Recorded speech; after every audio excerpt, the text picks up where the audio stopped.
Hi everyone, welcome to I Plus Training Solutions. Hope you are doing good.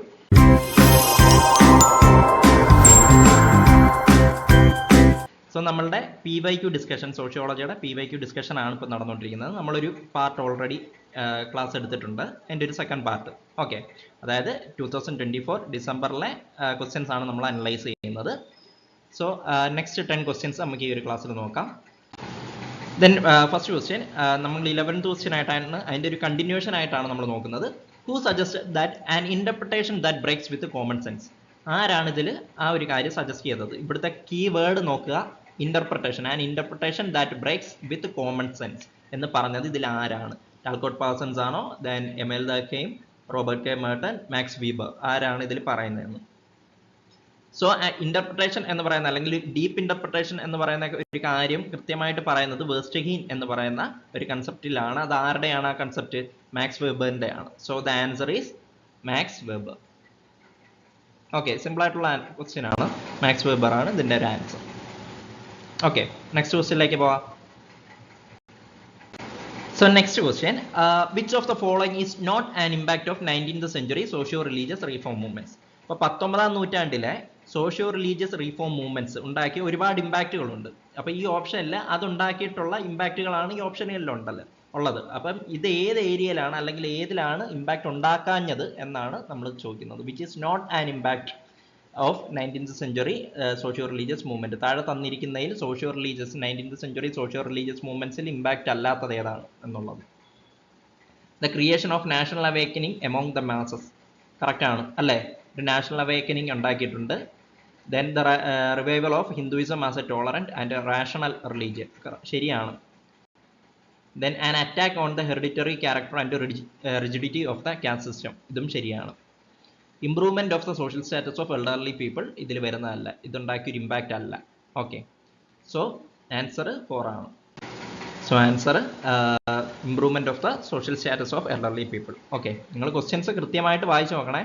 Which is not an impact എന്നാണ് പറയുന്നത്. Okay, so next question ആണ്, which of the following research designs are used in social science research. ഇതിൽ തന്നിരിക്കുന്നതിൽ ഏതൊക്കെ research ഡിസൈനുകളാണ് social science റിസർച്ചിൽ use ചെയ്യുന്നത്? Randomised two group design, four group design, quasi experimental design, time series design, lateral design. ഇതിലില്ലാത്തത് lateral design ആണ് കേട്ടോ. So lateral design social science ഇതിൽ വരുന്നതല്ല, സോഷ്യൽ സയൻസ് റിസർച്ചിൽ വരുന്ന ഒരു റിസർച്ച് ഡിസൈൻ അല്ല. So randomized two group design ശരിയാണ്, ഫോർ ഗ്രൂപ്പ് ഡിസൈനും ശരിയാണ്, ദെൻ ക്വാസി എക്സ്പെരിമെന്റൽ ഡിസൈനും ശരിയാണ്, ടൈം സീരീസ് ഡിസൈനും ശരിയാണ്.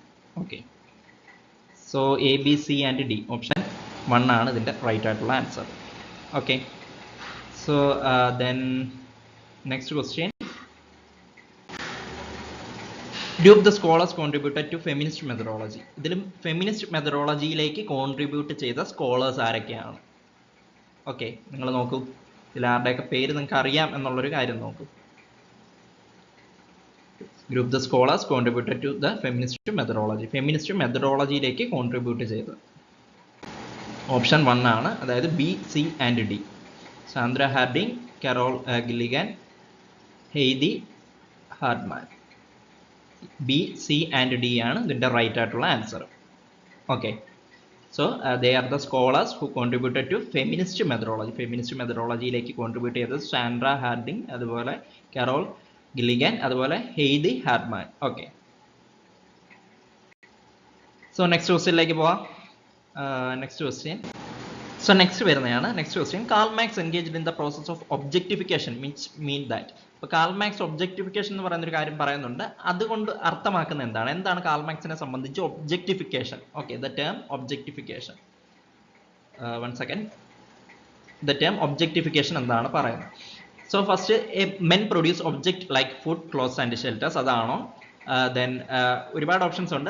റീഅഫേംസ് materialist orientation, it reaffirms his intervention of the real world of real actors, it reaffirms that the pleasure from the art and culture is important in social world, it is considered as the true arena in which people express their human capacities. ഇതിൽ ഏതാണ് വരുന്നത്? Options നോക്കൂ.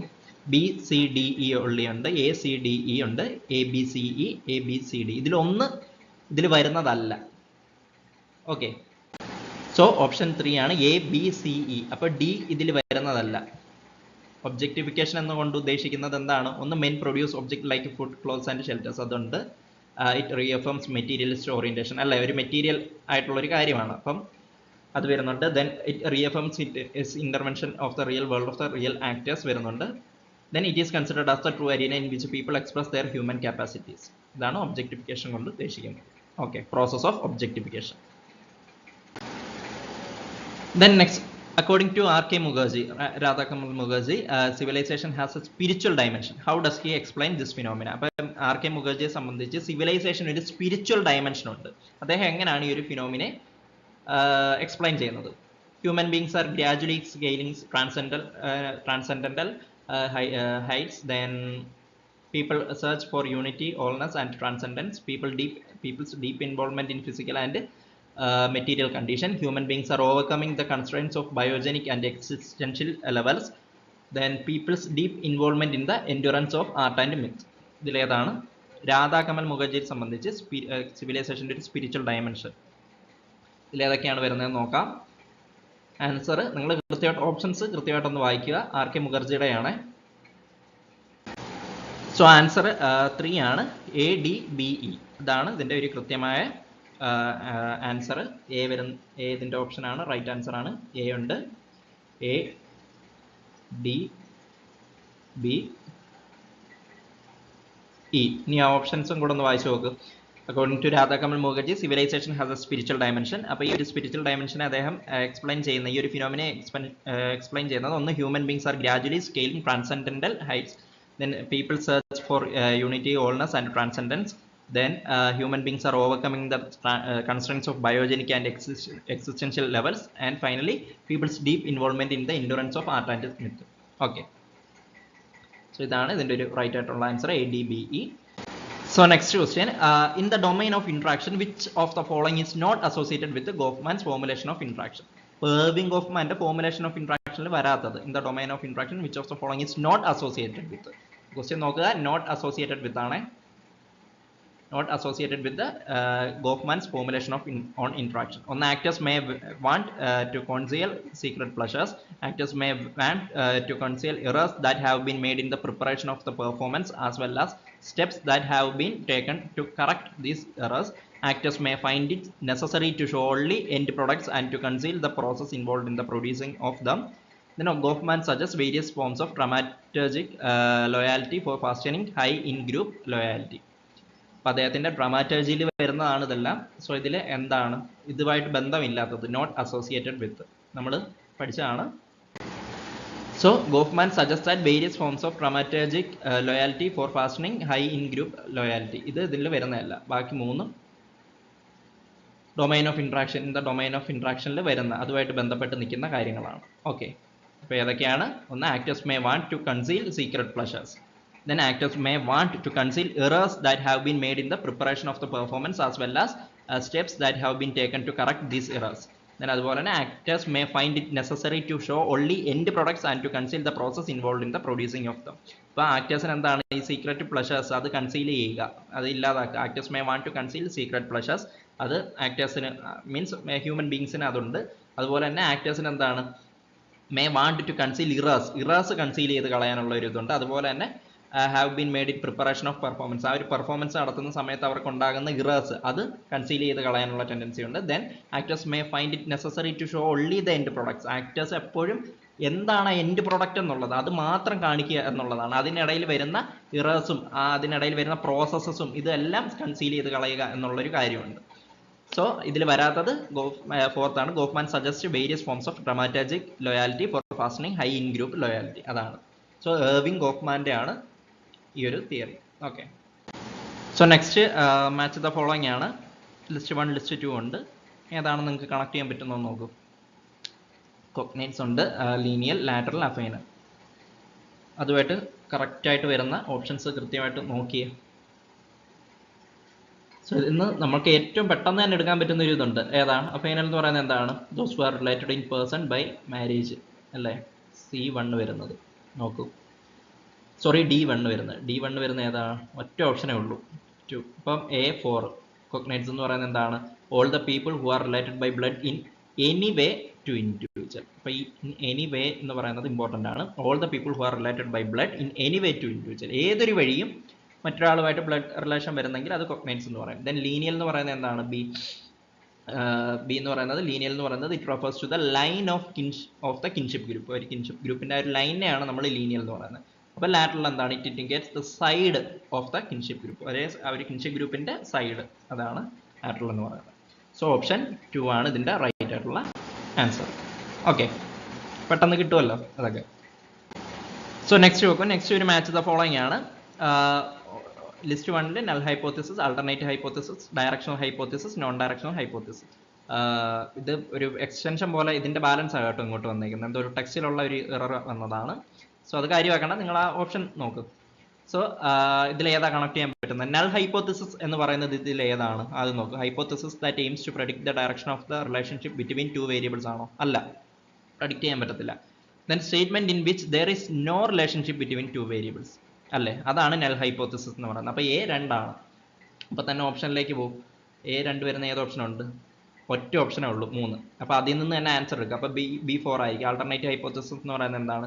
Statement in which there is some statistical relationship between the variables. ചില statistical relationship variables തമ്മിലുള്ളതാണ് alternative hypothesis. Then directional hypothesis അപ്പോൾ എന്താണ്? Hypothesis that aim to predict the direction of the relationship. ആ വാക്കിൽ നിന്ന് തന്നെ നിങ്ങൾക്ക് ആൻസർ കിട്ടും അല്ലേ, between 2 variables. Then non directional hypothesis എന്താണ്? അപ്പം D3 ആണ്. Hypothesis that predicts a relationship between the 2 variables. However the nature or direction of relationship is not defined. 2 variables തമ്മിലുള്ള റിലേഷൻഷിപ്പ് പ്രെഡിക്റ്റ് ചെയ്യാൻ പറ്റും ആ ഹൈപ്പോത്തിസിസിൽ, ഏത്?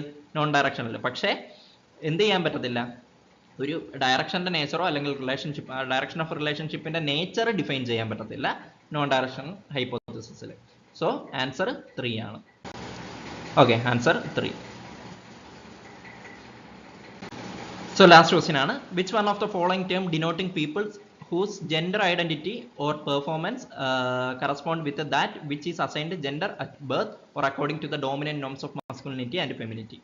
ഒരു വ്യക്തിയുടെ ജനനത്തോടനുബന്ധിച്ച് അവരിൽ ഇമ്പോസ് ചെയ്യുന്ന ജെൻഡർ അത് ഫോളോ ചെയ്ത് വരുന്ന, അത് തന്നെ ഫോളോ ചെയ്യുന്ന വ്യക്തികളെ അല്ലെങ്കിൽ ആ ഒരു ഡിനോട്ടിങ് അങ്ങനെയുള്ള പീപ്പിൾ, അവരെ എന്ത് ടേമിലാണ് വിളിക്കുന്നത്? ഒരു ഡോമിനന്റ് നോംസ് ഓഫ് മസ്കുലിനിറ്റി അല്ലെങ്കിൽ ഫെമിനിറ്റി പ്രകാരം ഒരു വ്യക്തിയുടെ ജനനത്തോടനുബന്ധിച്ച് അദ്ദേഹത്തിൽ ഇമ്പോസ് ചെയ്യപ്പെടുന്ന ജെൻഡർ എന്താണോ ആ ജെൻഡറിൽ തന്നെ ജീവിക്കുന്ന ആളുകൾ അവരെന്തെന്നാണ് പറയുന്നത്? ട്രാൻസ്ജെൻഡർ ആണോ, ബൈജെൻഡർ ആണോ, സിസ്ജെൻഡർ ആണോ, സെനോജെൻഡർ ആണോ? അവരെ വിളിക്കുന്നത് സിസ്ജെൻഡർ എന്നാണ്. So cisgenders are the term denoting people whose gender identity or performance corresponds with that which is assigned gender at birth or according to dominant norms of masculinity and femininity. Okay, so cisgender ആണ്. Transgender അറിയാലോ. Bigender എന്ന് പറയുന്നത് ഒരു വ്യക്തിക്ക് തന്നെ 2 gender simultaneously വരുന്നതാണ്. Then cisgender, ഈ പറയുന്നത് സിസ്ജെൻഡർ എന്താണ്? ടേം ഡിനോട്ടിംഗ് പീപ്പിൾ എങ്ങനെയുള്ള ആളുകളെയാണ്? Whose gender identity and or performance correspond with that which is assigned gender at birth or according to dominant norms of masculinity and femininity. Then xenogender എന്ന് പറയുന്നത് നമ്മൾ particular ആളുകളെ denote ചെയ്യുന്നതാണ്. പക്ഷെ ആ ആളുകളുടെ നമ്മളുടെ ഒരു ട്രഡീഷണൽ ജെൻഡർ കൺസെപ്റ്റ് വെച്ച് ആളുകളെ നമുക്ക് അവരുടെ ജെൻഡറിനെ വിലയിരുത്താൻ പറ്റാത്തൊരു അങ്ങനെയുള്ള ഗ്രൂപ്പ് ഓഫ് പീപ്പിളിനെ നമ്മൾ അല്ലെങ്കിൽ അങ്ങനെയുള്ള പീപ്പിൾസിനെ ഡിനോട്ട് ചെയ്യുന്നതിനാണ് xenogender എന്ന് പറയുന്നത്. xenogender. സോ ഇതിന്റെ ആൻസർ സിസ്ജെൻഡർ ആണ്. ഓക്കെ, ജെൻഡർ എന്ന് പറയുന്ന ഒരു ഏരിയയിൽ വരുന്നതാണ് ഡിഫറെന്റ് ടൈപ്സ്. ഓക്കെ, ഇതെല്ലാം കൃത്യമായിട്ട് നോക്കുക. സോ ഇത്രയുമാണ് നമുക്ക് നെക്സ്റ്റ് 10 ക്വസ്റ്റ്യൻസ് നമ്മളിപ്പം എക്സ്പ്ലെയിൻ ചെയ്തത്. ഇതിലെല്ലാം നിങ്ങൾക്ക് കൃത്യമായിട്ട് മനസ്സിലായെന്ന് വിശ്വസിക്കുന്നു. അപ്പം ഞാൻ കഴിഞ്ഞ ക്ലാസ്സിൽ പറഞ്ഞ കൂട്ട് തന്നെ ഓപ്ഷൻസ് കൃത്യമായിട്ട് നിങ്ങൾ വായിക്കുക. ഓരോ ഓപ്ഷൻസുമായിട്ട് ബന്ധപ്പെട്ട കാര്യങ്ങൾ നിങ്ങൾ അപ്പം തന്നെ സെർച്ച് ചെയ്ത് അല്ലെങ്കിൽ അതുമായിട്ട് ബന്ധപ്പെട്ടുള്ള നോട്ടുകൾ എടുത്ത് ജസ്റ്റ് ഒന്ന് റിവൈസ് ചെയ്യുക. ഓക്കെ, അപ്പം 4 സോഷ്യോളജിസ്റ്റുകളുടെ ഒരു ഓപ്ഷനിൽ 4 സോഷ്യോളജിസ്റ്റുകൾ ഉണ്ടെങ്കിൽ ആ 4 പേരുടെയും ആൻസർ ഒന്നായിരിക്കും. ബാക്കി 3 പേരെ അങ്ങ് സ്കിപ്പ് ചെയ്ത് കളയാതെ അവരുടെയും കൂടെ കൺസെപ്റ്റുകളോ അല്ലെങ്കിൽ ബുക്കുകളോ അവരുടെ തിയറീസ് അവരുടെ മെയിൻ ആയിട്ടുള്ള സോഷ്യോളജിയിൽ കൊടുത്തേക്കുന്ന കോൺട്രിബ്യൂഷൻസ് അതൊക്കെ ജസ്റ്റ് ഒന്ന് നോക്കി വെക്കുക. ഓക്കെ, അപ്പം നിങ്ങൾക്ക് ഒരു ക്വസ്റ്റ്യനിൽ നിന്ന് തന്നെ ഒരുപാട് കണ്ടന്റും ഒരുപാട് നോട്ടുകളും നിങ്ങൾക്ക് കിട്ടും. അപ്പോൾ അത് വഴി നിങ്ങൾക്ക് വേറെ മറ്റൊരു ചോദ്യത്തിൻ്റെ ആൻസർ നിങ്ങൾക്ക് ആ ഒരു ആൻസറിലേക്ക് നിങ്ങൾക്ക് എത്താൻ പറ്റും. ഓക്കെ, സോ ഇത്രയുമാണ് നമുക്ക് ഈ ഒരു ക്ലാസ്സിൽ നോക്കാനുള്ളത്. Hope you understand and thank U.